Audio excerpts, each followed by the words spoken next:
Welcome to the Three Technoteers. I'm Steven, and I'm joined by Tony and Chilton. And it seems like people trust AI a little bit too much, especially when it's dealing with information related to like new, like just now happening stuff that the AI wasn't trained on. It's People don't realize that you can get hallucinations very easily by not realizing like it didn't actually look anything up. It's just going off of its own knowledge that it already has, which might be totally outdated, and it just thinks it's saying the correct thing because we all know how LLMs work. It's just autocorrect, but taken to a few levels past that. So like yeah, there's a lot of people that do not know how to use AI to get answers properly, like how to like use AI as Google, basically.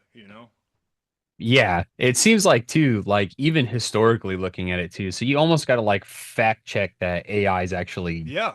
doing that. We're relying on, this super tech stuff where it's like it has, information at its fingertips, et cetera, et cetera. But then like in retrospect, they're showing that like people that are going in and doing like uh looking back at history on stuff and it like writes the incorrect history and timelines and that kind of deal. They're finding that you still got to double check AI.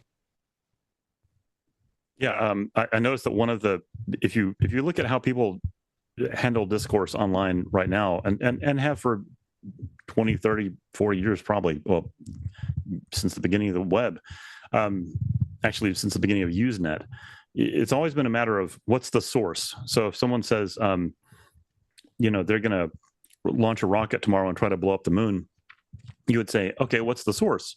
And the other person would say, oh, it's discredited news website, that kind of thing. And you're like, oh, okay, well, clearly these guys are making stuff up. Or Bat Boy invades town and you find out it's the Weekly World News newspaper.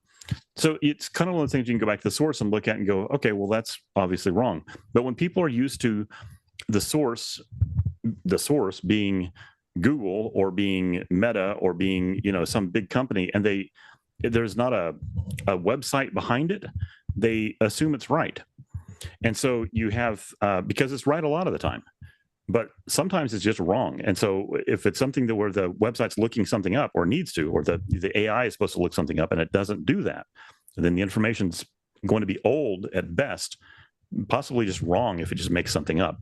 Yeah.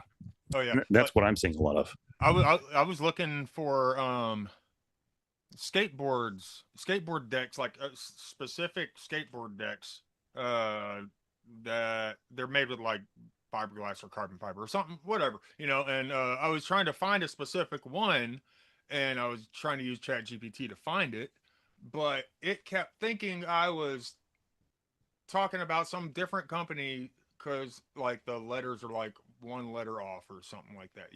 And so like uh but it's just like it's so easy for it to make little mistakes like that and stuff.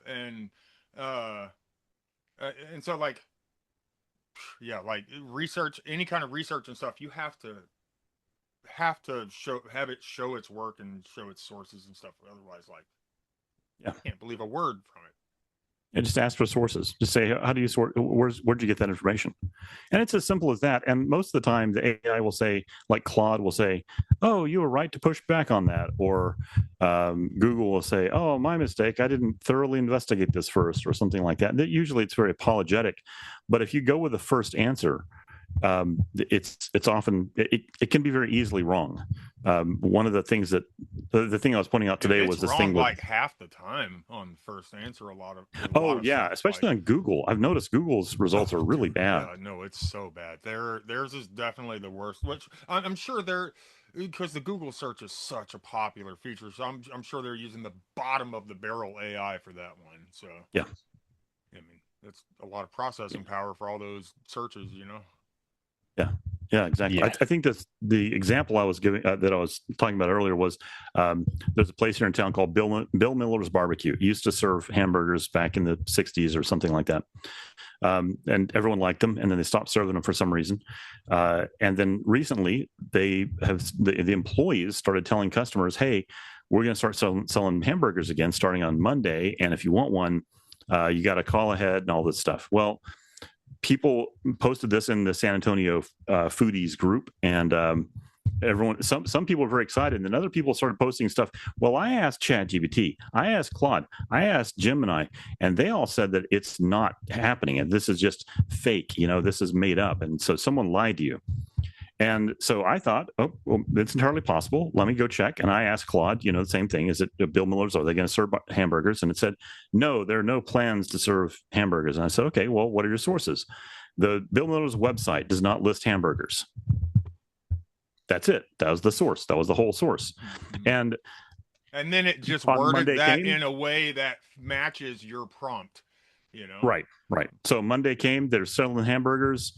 Everyone's quietly acting like there wasn't a big, thing where half the people were telling the other people they were liars. They're selling hamburgers. I'm going to get a burger tomorrow. Simple as that. But the thing is, people think, these are authoritative answers, and they don't ask it for sources, and they don't really care for the sources, as long as it's something that they, can go along with. And that's going to be hell. It really makes you question like how gullible people are too. Like they trust ChatGPT and all these AIs and stuff just because it's in that position where it can be trusted. Like, yeah, whew, man, that's scary to think about, honestly, because like you could really, really control society and stuff just by nudging those responses just a little bit. Okay. So without getting into SEO stuff too much, one of my neighbors has a website that I helped him put together. And I was telling him about how, ChatGPT is just like a search engine, and that it scrapes websites and looks for information.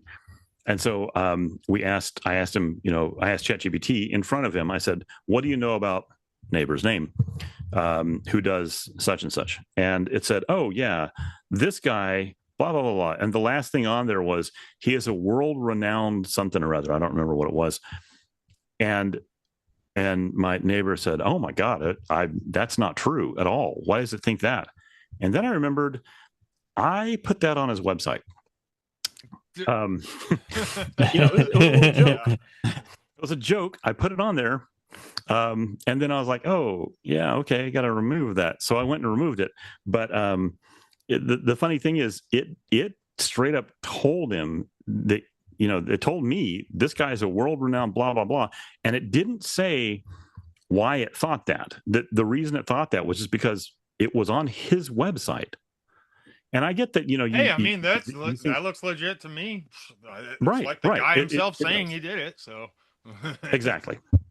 But exactly. I did see this. I saw this post about this person that had submitted some fake science articles or something like, and had totally bogus stuff, like the professor sideshow Bob University and crap like that. Just obviously bogus. And apparently this paper started getting quoted from like by like medical AIs and stuff like that, as if it was like real stuff. Just this totally bogus paper. It was literally within like a week or two of them putting the paper out there that all these AI systems started using it as one of their That's sources. amazing. Yeah. So it's like, man, people are going to game the system. Oh yeah, like you have to. You still, no matter how smart AI gets, you still have to be smart enough to use it properly. Like, yep, you're exactly right. But man, it's gonna be like once here in like 5 to 10 years, once we've really figured out how to integrate AI into just human civilization, just in general, and we've solved a lot of these like issues like the data center water usage issue and all that kind of stuff. The It's like what we were talking about last time. Like, we're gonna start seeing some crazy stuff as far as like the opportunities and stuff that people will be taking, just because like just the ability that will be available for just every human on Earth. The options and ability and knowledge and just yeah, I mean, just because like look at how much life has improved. I mean, well, okay, yeah, there's a lot of bad stuff going on, blah blah blah blah blah, whatever. But life has drastically improved for most people in the world since the 50s, the Oh, early sure. Oh yeah, 1900s, yeah, whatever. yeah. That's literally Yeah. because of technology, like because of computers and Crime stuff. rate, poverty, everything has Like, gone down. yeah, Absolutely. yeah, and so it's like that's because people have more access to stuff, more access to knowledge, more access to opportunity. It's easier to figure stuff out now, just in general. And so once once we're past the whole AI craze, and it's just kind of like a normal thing, Well, I think but Stephen, it's that's that. really gonna. I think realistically, you're not the average person. I think a lot of people out there are using AI in place of thinking. They're not using it to educate themselves, which is a real freaking shame because this is the first time in my life that I've been able to learn literally anything I want to learn and not be ashamed of what I don't know and be able to sit there and say, okay, well, explain it to me like I'm real dumb again because I didn't get that at all. To try explain it to me um, I have pliers. I know how to use pliers. Explain to me like it's pliers. And the AI can take anything that it knows and just instantly come up with all these ways to explain it that make sense to you based on your own actual background. And see, But I people think aren't using it for I that. well, but see, I think once AI has been advanced a little bit more, been developed a little bit more, they're gonna have better models and stuff that will be able to figure out how to talk to these people that aren't as good at it and stuff. It'll be able to figure out how to talk to them properly to so they can get better answers for themselves, like it just and also just with AI being a more common thing, just in society and whatnot, people just the knowledge of how to use it properly will be more common knowledge as well. I sure hope so. I sure hope so. Yeah. It would Yeah, be like ideal. I yeah, I could see it more like what I'd like to see more on like sensory stuff, more like like Speaking of automotive sensory stuff, that's a cool shirt. It's a cool color. Oh. oh yeah, it's actually not to change subjects. Everyone's like, "Oh, it looks like palm trees," and "Oh, it looks like fireworks." It's actually a C-130 dropping flare rounds. Nice. So you just got to get close to it and Isn't that But beautiful? yeah. Yeah. It's good. But instead of using like not that it's going to be inevitable because it's like the Google craze, right? Like back in high school and junior high where, oh, I just can just Google it or ask Jeeves kind of style, right? And so everyone's used to that method, so they're going to any of these AIs that they want to whatever platform they want to choose from and then they're talking to it. Well, now it's like taking in place of that, and that's the sad part. That it's just like, okay, well, they're going to take it for granted, right? And they're just going to assume that it's right because it has all the technology at its fingertips. At its fingertips. So it's like what I'd like to see more so is if people can get a better understanding of fact check that side. Hmm. But the other side of it though is everything that it's going to learn on devices because you're limited. You're not, you're not able to think outside the box when you're telling it, how does this controller work, make this controller work for this game kind of deal. And it's just as a random example, but or like driving because like that's like the biggest thing is like don't get me wrong, autonomous driving sounds amazing to me because if we have autonomous driving, then we can technically go and they're all communicative and talking with each other that we can go as fast as we want anywhere. It would be not it'd be nonchalant that somebody's doing, 90, 100 mile an hour on Interstate 80 through the United States because they talk to each other and they can know when to exit, when to not exit, when to maneuver and all that stuff. You take the human error out of it which Sure. kind of relates back to your searching on AI and you have the human error not asking the prompts properly or having those kinds of See, discussions with another thing AI. I would like to see with AI develop. Sorry to interrupt you, but no, You're I'm good. gonna forget this if I don't spit it out. But another thing I would like to see with AI advancement is them creating AI models that know when they are unsure.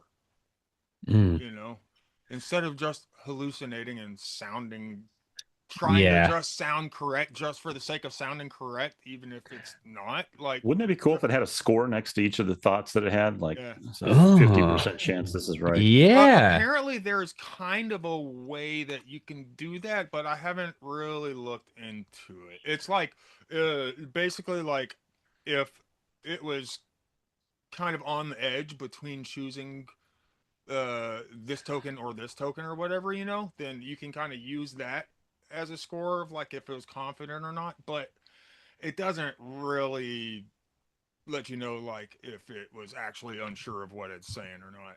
So it just Well, which one is lets it? you Is it know is it if it was going to use a different word or not. yeah. Is it Grok that like where you can go in, you could tell it like how it talks to you kind of deal? So like you could change its I think you not can do that necessarily with change all its of them. tone. Is it all of them? Yeah, So like like I haven't messed with that portion of it, right? Like I've just been asking specific questions, and if I feel in question of any of it, I redirect that question, or I look up those answers, or I'll try another method. And mainly what I have it do is like mathematical problems or something like that, where it's just like, oh, okay, Um, but it'd be nice to be able to set that where it's like, where you like, hey, instead of trying to make me feel good about myself and make me feel yeah. happy when you talk to me, address it to me as a just standard conversation. And also, if you are unsure or whatever it might be, maybe you could tell it to give you that prompt and just be like, if you it's a 50-50 shot, state that it's a 50-50 shot that it's true or not, you know? Well, the problem is a lot of times when it has hallucinations that it doesn't even know that it's No. hallucinating really. So it's Touche. it Touche. just I mean, it it is a thinks hallucination, yeah, so yeah, it thinks it's saying the correct thing because it sounds correct, you know. It's because I mean it they are LLMs literally are just super advanced autocomplete.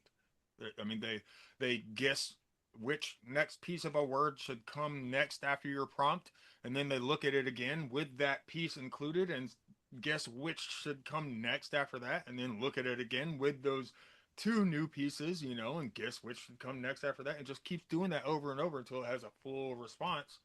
And yeah, so it's like it's literally just autocomplete. gotcha. So there was a thing that I was just looking up. There's a theory that in the next year, one of the big deals will be that the frontier models, like the Chat GPT, Claude, and stuff, are going to start using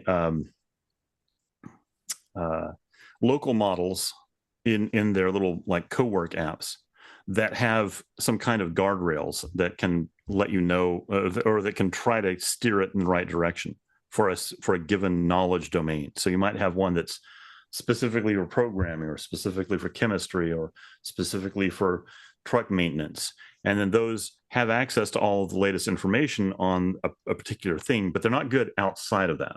Hmm. And so if you ask it a question where it goes to outside of that knowledge, then it would say that's something I don't know anything about. But Hey, if yeah, you're talking about that's cool. specifically that knowledge, then it would say, okay, this is based on something that it was trained on. And when it gives you that answer, it part of the whole process is that when it provides you with an answer, it the local model first verifies that the answer is something that is in the data that it was given. So if you say, I have a Ford, tell me why I'm constantly having to replace this one fuse when I roll down this window, it might know the answer to that. But if you said, I have a Millennium Falcon, please tell me what happens when I roll down the window, why I have to keep replacing the fuse, it will say, wait, Millennium Falcon's not in my list of answers. So here, even though I'm giving you this answer, which is clearly that you need to stop firing the turbo laser as much, but even though I'm giving you this answer, then it's not actually in my knowledge base, so I'm going to rank that as a lower accuracy answer.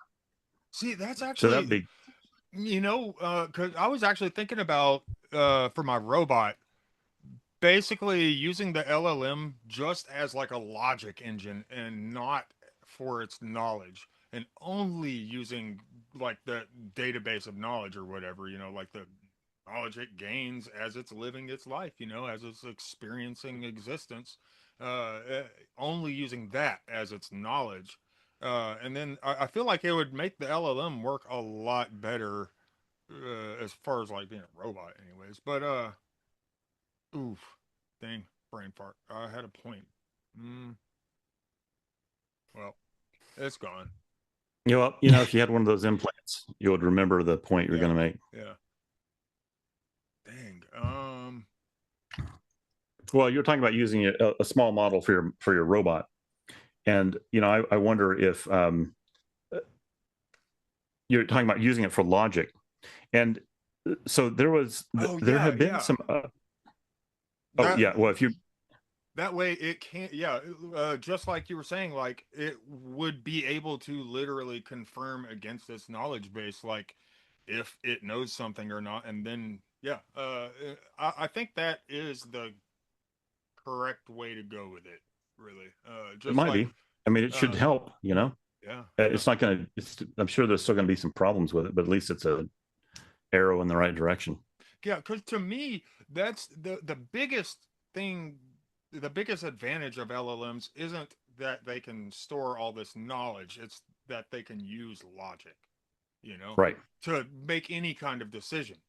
You don't have to hard code any kind of stuff. You just give it all the information and be like, make the right choice, and it just makes the Yeah. right choice. Uh, Now, obviously, it needs knowledge to make the right choice, but it's it's the logic part of LLMs that excites me, not the knowledge part. And so I think that is definitely going to be the way to go, is having it separate. So um, we didn't really. I don't think we're going to have time to touch on it too much today, but I know that we're originally going to talking about fusion, We got like talking eight about talking minutes about fusion. left. How much? 8 minutes. 8 minutes. Okay. But I think that I am curious to see what how LLMs help us create energy in the future. I can't help but wonder if there is a whole world of stuff between you know gas engines and fusion that we just haven't explored, or maybe not even gas engines, maybe just uh, um, something as simple as a Stirling engine, you know, all the way over to fusion. Maybe there's some stuff in between that we haven't explored yet. I know there is. I'm just kind of Oh yeah, curious I'm how long sure it'll there take is. before some of it starts getting out there. The So one thing I'm that I could I'm see. Oh, go ahead, Sheldon. Sorry. oh no, I was just gonna. I'm optimistic about the future. I think AI is gonna because I think that there's some people who have their heads in the right places who are trying to make the world a better place, who are honestly going to use it and do something cool with it and Yeah. good with it. I mean, hey, I have the perfect example of that actually is my overload software, where it is able to run an AI like that usually takes 20 gigs of RAM to run. It's able to run it on 2 gigs, like Yeah. totally unquantized, like full precision for the model and everything. And so, Let's talk about that sometime and soon. What? that I was only able to do that because AI figured out how it would be done. I had the idea of like, okay, well, AI is split into layers as far as like how it's, the neurons and stuff of the AI. So why not just only do one layer at a time, only load one layer at a time? And Yeah. it figured out how to do that, at my direction. I mean, so yeah, there's we're going to see some crazy advancements just because people are telling AI, hey, figure out how to do this. I think Well, so. and the other thing is like, you could think of it this way too, is like if you gave it itself the idea of, okay, sure, right now it's, nuclear and this is how we have to do this to get energy and blah blah blah, and you're telling it like maybe, figure out a way to self-sustain energy with fusion or some other method that you can do that with, so that way you could never disappear. Give it that personality, Yeah. right? It can never die. And I think something like that would definitely, I shouldn't say, not like motivate it. I don't mean it like that, but I think that You could itself would. definitely train that kind of thing into it, though. Yeah, Yeah, for so sure. like, yeah, so you sit there and it'll think about it when you give it the command to think about it hardcore, and come up with other ideas and stuff. But I too am intrigued on, you know, it'd be nice to step away from like the petroleum side of things and go fully electric. I think that'd be really cool. I know, the idea of, Tesla's tower, the whole 9 yards and running that. And everyone's like, well, there's so much money in oil, which yes, there is, but at the same time, if it's money that they're worried about, I mean, why couldn't it have like like your mile marker, right? Your odometer, and you pay by the mileage rather than having to get fuel, or depending on what state you're in, et cetera. I mean, there's so many different ways that they can and variables that they can turn around and get all that. Well, and But also the I think oil it'd be companies could just be manufacturing solar panels and stuff themselves and exactly. selling It'd them be the shift, themselves and right? stuff. Like Think of that's it. like Think of it like literally. from the 90s, the early 90s, late 80s, where we were using glass for everything, and then we switched it all to plastic. Yeah, It was a change, and we all did it, and we thought it was like the best thing in the world, and now we're kicking ourselves in the butt because yeah, we all got plastic in us. because every piece of plastic that has ever existed still exists. Still exists. Yeah. So it's like, so they could. And not saying that to totally get away from petroleum because you won't be able to create anything for us to drive electrically to do that. But Well, also at you the still same need it time, for other stuff like lubrication and whatnot. Like there's, yeah, there's a yeah, lot of stuff that I don't even think there's like synthetic uh solutions for yet. sure. I mean, unless we start diving into graphene, then we really I don't know we can anything roll about into some that. graphene stuff. So, um, but yeah, I think that'd be really cool. I think it'd just be just another Jetson style, you know what I mean? And uh I think that's something that's going to be coming around the corner too. A lot of independent companies, with the flying cars kind of deal, these quadcopters and these Yeah, another company I the just saw Jetson with. one, Yeah. man, that one's that's the one I want, honestly. Yeah. There's some that are, that are complete bladeless. They're all like a turbine style, but they're bladeless. Nice. So it's all just in the air. There's no real looking moving parts and it looks really good. I had an idea for three of those things. Like take three of them, you put them together. Hold on, let me see if I can find the picture real quick. But basically, pod racer, you know. Yeah. You can oof, I post way It too would much. work. You could technically build like a pod racer. There's Yeah. nothing that's Um preventing that. It's just insane. But you'd have some aerodynamics Totally issues, but nothing pointless that too. there's nothing there's let me put it like this. There's nothing about a pod racer aerodynamically that couldn't be overcome by airfoils and proper design. I Yeah, mean, it's here. just we're talking about a jet basically. Yeah. Yeah. I'm gonna share my screen real quick. A very unsafe jet, dragging the cockpit behind it on Yeah. ropes, Just bouncing it everywhere. everywhere, right? Can you hit that request real quick? Sorry, I had another pop-up that was blocking it. All right. Yeah. That.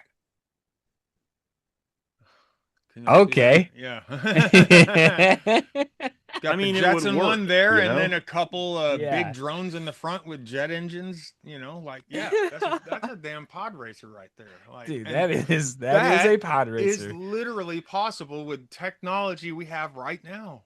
Like, Yeah. I mean, we could I would be be having intrigued to pod see that. racing. I would pay money for that. Somebody should start like get a hold of these guys and start a GoFundMe and be Man, like, I let's posted this picture in the comments multiple times saying, "Hey guys, I got an idea." that would be They've so never that would be really responded. cool. Yeah, Uh, yeah. It's gonna be we're gonna see some ridiculous stuff over the next like 10, 20 years. oh yeah. It's gonna be. Right, It's gonna right. be. Look up this for me while you got your screen shared there. Go Oh, to a quote. I don't have a keyboard hooked up to this computer. Oh, okay. Oh, All that's right. right. That's right. Another time. Yeah. Stop that. Yeah. All right. So, Well, I guess we're basically out of time. So, yeah, it's a good talk, guys. Thanks for joining us, absolutely. everyone else. We'll see you next week. Thanks, guys. See ya. Thank you so much.